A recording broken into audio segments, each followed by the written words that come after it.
Yeah, we had big compressors, and we have now power supplies for large-scale electrolysis projects. And I'm proud to have the business development and sales manager of Bart of VONK here, Bart de Vries, from Holland, I guess. Bart de Vries. Thank you, Bernard. As we're short on time, I'll quickly proceed with the presentation. Can you all hear me? Okay, that's good, thanks. So I'm presenting on behalf of VONK. I'd start with a short introduction on our company. It was founded by Mr. Ian VONK in 1937, so 85 years ago, as a small electronic repair shop. And soon after, oil was found in its proximity. He started to deliver electrical and instrumentation solutions. And since then, we've grown from a small local company to an international solution provider in the field of electrical and instrumentation, control and automation, and the main topic of today, power conversion. So what do we do? I already mentioned electrical and instrumentation solutions as well as control and automation solutions. So I'll skip this one and go directly to power conversion solutions.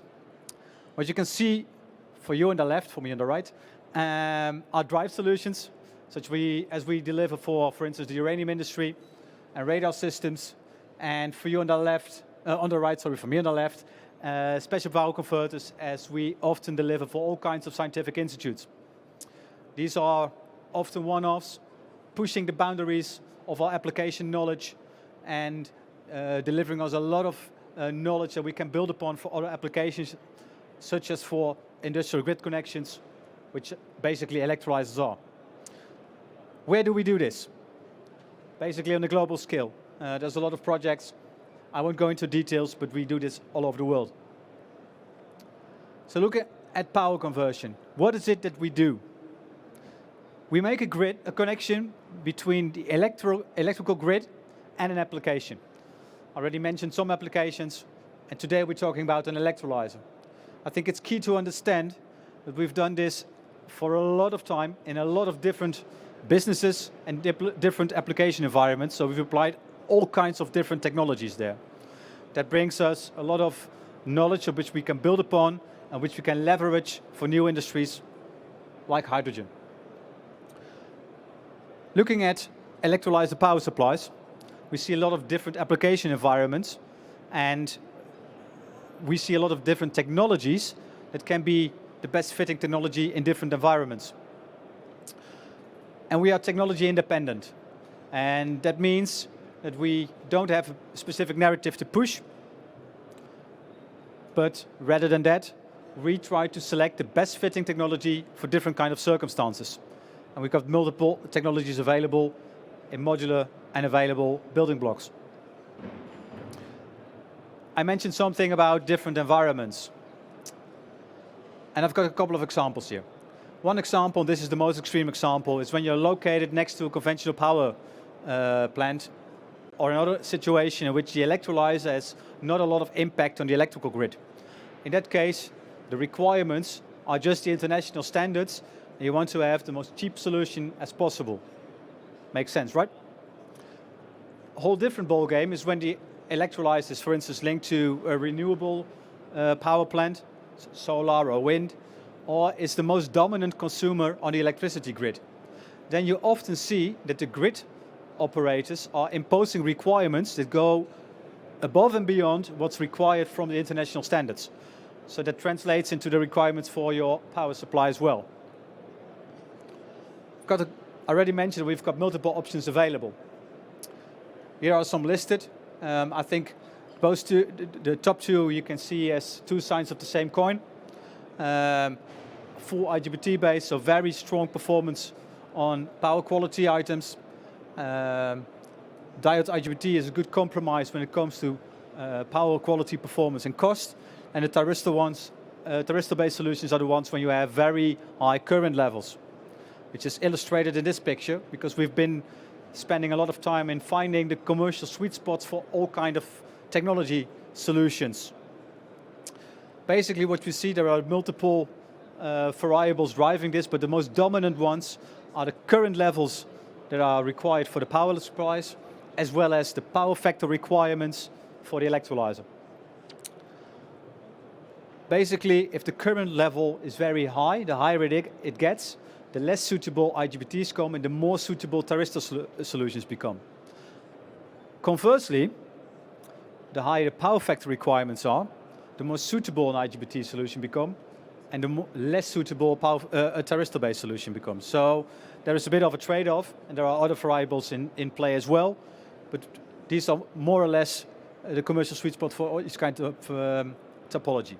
And we see a trend here, and that's something that I'd like to address as well. We see obviously a trend in scaling. Building block sizes increase, so therefore also current increase. But conversely, because the electrolyzer sizes increase, also the burden on the electrical grid increases, which drives power quality requirements up, not just for harmonics, but also for power factor. So there are two drivers working there, and they have a diverging effect. So that really means that selecting the right type of technology becomes ever more important for your power supply. I've got some examples of what we do, and unfortunately our hydrogen projects are all under NDAs. I've got some examples of other industries which are quite interesting to see as well. This is a power converter that we've delivered. I've got in commissioning at the moment at the Max Planck Institute in Munich. It's 140 megawatts, so consisting of 4 building blocks. So in terms of sizing, it's way bigger than anything as an electrolyzer building block that it's currently being built. And it's interesting for 2 reasons, not just the size. It's a total solution from a technical perspective, so we offered anything, not just the transformer, rectifier, but also all the stuff that comes with it. But also, it's a total solution in terms of the process. So we did the design, manufacturing, installation, commissioning, and do the service afterwards for this total installation. A second example is that of drives for centrifuges of uranium enrichment.